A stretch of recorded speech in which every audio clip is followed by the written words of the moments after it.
کل کی بات ہے سر, کل کی فکر ہی نہیں ہوتی تھی.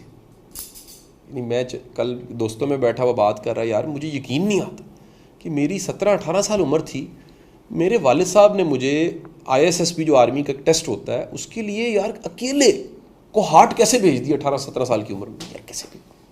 اگلا میں نے اگلے سال ہی اٹیمپٹ کی تو 18 سال ہوگی, 18.5 سال عمر. یار میرے والد صاحب نے دوبارہ مجھے ٹرین میں بٹھا کے ملیر کراچی کیسے بھیج دیا اکیلے. یہ جو خوف اور خدشہ ہے یہ پہلے سے کیا ہو گیا, یہ ہر جگہ چلے جائیے. آپ کو ڈرپ لگ رہی ہے, آپ کو ڈر لگے گا مار نہ دے مجھے. آپ کوئی چیز دیکھیے, آپ ہر ایک چیز میں خدشہ کل کا. کل کو میرے بچوں کا کیا بنے گا, کل کو میرے کاروبار کا کیا بنے, کل کو میری زندگی کا کیا بنے, کل کو معاش کا کیا, کل کو. ہم یہ جو کل کی فکر ہے اس کو بڑھائے بیٹھے ہیں. اس کو انگلش میں کہتے ہیں انسرٹنٹی اور انسیکیورٹی. یہ جب بھی بڑھتی ہے تو سائیکالوجی اس کا بڑا اچھا جواب دیتی ہے. کریکٹر لیس ہونے کے چانس بڑھ جاتے ہیں, کرپشن کے چانس بڑھ جاتے ہیں. کیونکہ ایک بندہ جس کو کل کی فکر ہے, ممکن ہے وہ کھرپتی ہو پھر بھی کرپٹ ہو. نیب میں جتنے کیس پڑے ہوئے ہیں آپ کے خیال میں غریب بندوں کے, ایک بھی غریب کا کیس نہیں. رجے پوجے ارب کھرب پتی لوگوں کے کیس نیب میں پڑے ہوئے. اتنا کچھ ہے پھر کیوں کر رہے ہیں, جمع معلومات جمع کرتے جا رہے ہیں. وہ اس لیے کر رہے ہیں کہ ان کے پاس کل کا خدشہ ہے, اور کل کا خدشہ ایمان کی کمزوری ہے. کیا بولا جی؟ کل کا خدشہ ایمان کی کمزوری ہے. تو یہاں اگر ملک سے بات کروں تو اسٹیٹ کو سیکیورٹی کو اور جسٹس کو انشور کرنا چاہیے. جس بھی سماج میں انصاف فراہم ہو رہا ہوتا ہے وہاں پر کل کا خوف اور خدشہ نہیں ہوتا. بڑی معافی کے ساتھ, کیونکہ اب میڈیا ہر ایک کے ہاتھ میں آ گیا, یوٹیوب کوئی بھی بنا سکتا ہے, فیس بک. تو آپ دیکھیے کہ صرف خوف بک رہا ہے, خدشے بک رہے ہیں, اندیشے بک رہے ہیں. اندیشے کو زیادہ سنا جاتا ہے.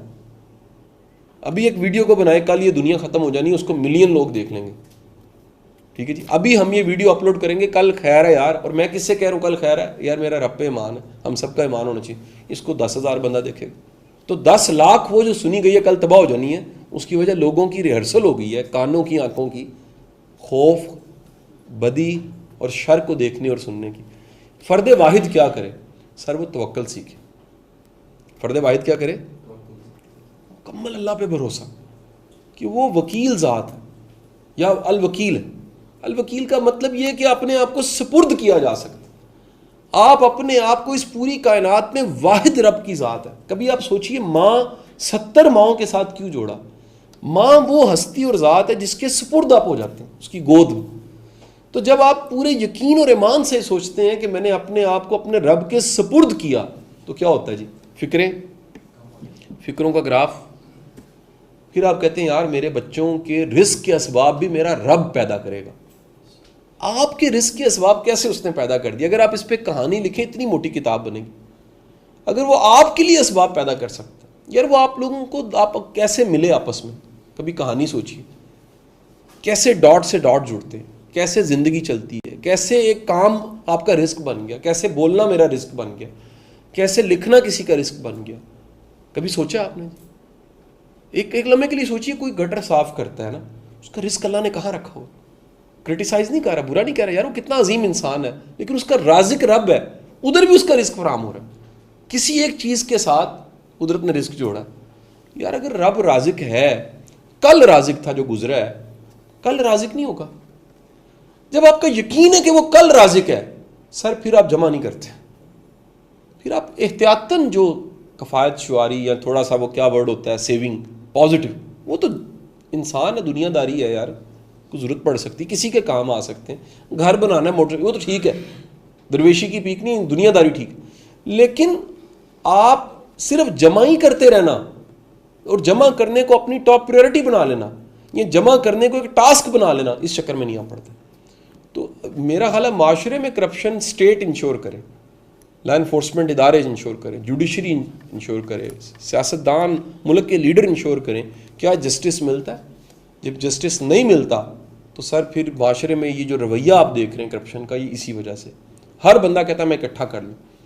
اور سرکار دو عالم صلی اللہ علیہ وسلم کی حدیث مبارک ہے, میں مفہوم حدیث بیان کر رہا ہوں کہ آخری زمانوں میں وہن کی بیماری بڑھ جائے گی. وہن بہت بڑھ گئے. وہن کیا ہے جی؟ آپ موت سے بچنا چاہتے ہیں, حالانکہ وہ آنی ہے. اور دوسری چیز کیا ہے؟ اپنی ذات، اپنی اشیاء اور چیزیں اکٹھی کرنے کی جو محبت ہے وہ بڑھ جائے گی.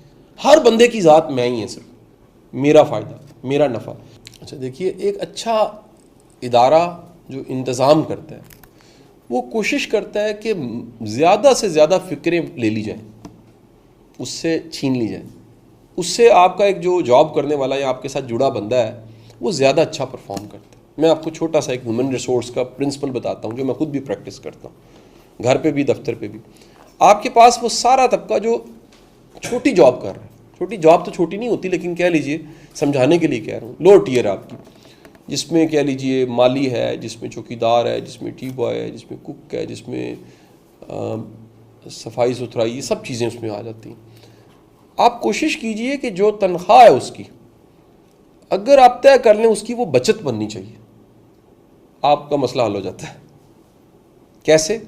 آپ طے کر لیجئے کہ اس کی کچھ فکریں اس میں سے میں لوں، وہ میڈیکل ہو سکتا ہے، وہ کھانا ہو سکتا ہے، وہ بنیادی ضرورتیں، کپڑا، سامان، چیزیں ہو سکتی ہیں. اگر آپ وہ ضرورتیں اٹھا لیں اس کی، اور فرض کریں وہ پردیسی ہے تو جاتے ہوئے وہ تنخواہ اس کی بچت ہی ہو، نہیں سر وہ سیٹسفائی ہو جاتا ہے. مسئلہ یہ ہوتا ہے کہ وہ جو تنخواہ ہم دے رہے ہوتے ہیں اس میں سے سب چیزیں مائنس کر کے اس کا سروائیول بھی نہیں ہوتا. کسی بڑے شہر میں اگر ملازم ہے تو سر 15-20 ہزار روپیہ تو اس کا اپنا خرچہ ہے، کیا سمجھ آئی جی. اور اگر آپ اس کو کہیں یہ 15,000 روپیہ تنخواہ میں آپ نے رہنا بھی، آپ نے کھانا بھی آپ کی، تو سر آپ نے ایک مشکل میں ڈال دیا اس کو. پھر وہ یا تو آپ کہہ لیجئے چور بنے گا یا پھر شکوہ کرے گا، کمپلیننٹ ہوگا اللہ کی بارگاہ میں بھی کہ کیسا یار مالک تھا میرا. ٹھیک ہے جی، تو اس کی کم از کم کچھ آسانیت اس کے لیے کر دیجیے. جیسے ہی آپ کرتے ہیں اس کی فکریں لیتے ہیں، میں تو یہ سادہ سا کہتا ہوں آپ اس کی فکریں لیتے ہیں وہ آپ کی فکریں کم کر دیتا. یہ نہیں ہو سکتا کہ آپ نے اپنے ساتھ جڑے لوگوں کی فکریں کم کی ہیں اور آپ کی فکریں کم نہ ہوں. جب بھی آپ جڑے لوگوں کی فکریں کم کرتے ہیں آپ کی فکریں کم ہو جاتی ہیں. اچھا فرض کریں 100 میں سے ایک پیس ایسا نہیں بھی ہوتا، جس معاشرے میں ہم رہ رہے ہیں وہاں ایسا نہیں بھی ہے نا. یہ کوئی نیوٹن کا قانون تو میں نے نہیں بتایا، تو حضرت کوئی مسئلہ نہیں ہے، نیا بندہ معذرت کر دیتے. دیکھیں دونوں کے پاس یہ گنجائش ہے، اس کے پاس چھوڑنے کی، آپ کے پاس کسی کو معذرت کرنے کی یہ گنجائش ہے. یہ کبھی بھی اگر ہوتا ہے تو آپ معذرت کریں. سارے 100 میں سے 100 ایک جیسے نہیں ہوتے. کچھ لوگوں کو محبت کی زبان نہیں سمجھ آتی. میں اکثر کہتا ہوں کہ کچھ لوگ، بڑے تھوڑے سے لوگ زندگی میں سبق ہوتے ہیں. کیا ہوتے ہیں جی؟ وہ لیسن ہوتے ہیں. وہ کہتے ہیں جی یہ جو بات ہم آپ کو آپ کا نقصان کر کے سمجھا رہے ہیں نا، یہ پتہ کیوں سمجھا رہے ہیں؟ آپ کو یونیورسٹی نے نہیں پڑھائی تھی یہ بات، یہ مدرسے نے نہیں پڑھائی تھی، یہ ابا جی نے نہیں سکھائی تھی. یہ کڑوی گولی کھا کے سمجھ آنی تھی کہ میری طرح کا بندہ میرے اعتبار نہ کرنا. تو پھر آپ کی زندگی کیا ہو جاتی ہے؟ آسان ہو جاتی ہے. سو میری آپ سب کے لیے دعائیں ہیں جی، اور طارق جمیل صاحب کی فاؤنڈیشن کے لیے دعائیں ہیں کہ اللہ تعالیٰ آپ سب کو شاد آباد رکھے، اور آپ جو سب جڑے ہوئے لوگ ہیں اللہ تعالیٰ آپ کی زندگیوں میں خیر دے. اور اس کے جو ثمرات ہیں، ایک بات ضرور کہہ کے ختم کروں گا. ہمارے ایک بزرگ تھے، ان کے پاس کوئی شخص چلا گیا، اس نے جا کے کہا کہ جی میں کوئی زندگی کا بڑا سا مشن بنانا چاہتا ہوں، کیا کروں؟ ان کا سوچو غور کرو کیا کام ہے جس کو مشن بنایا جائے. تو کچھ عرصے بعد وہ واپس آیا، اس نے آ کے کہا کہ جی میں معذرت کرتا ہوں کوئی مجھے ایسا کام نہیں ملا جس کو میں مشن بنا کے جیوں. تو انہوں نے کہا پھر ایسا کرو کسی اور کا مشن ڈھونڈو اور اس کے لانگری بن جاؤ. اس نے کہا جی میں سمجھا نہیں. انہوں نے کہا یاد رکھنا کسی بڑے سے مشن کا جو لانگری ہوتا ہے، لانگری روٹیاں لگانے والا، وہ بھی بخشا جاتا ہے، کیونکہ کسی بڑے سے مشن کا وہ ایک ڈبہ تو ہے، ایک حصہ تو ہے. وہ لانگری ایک دن روٹی بند کرتے باہر سے لانی پڑتی ہے. تو یہ آپ ایک خیر کے کام میں آپ کی جو بھی شعبہ ہے آپ کا،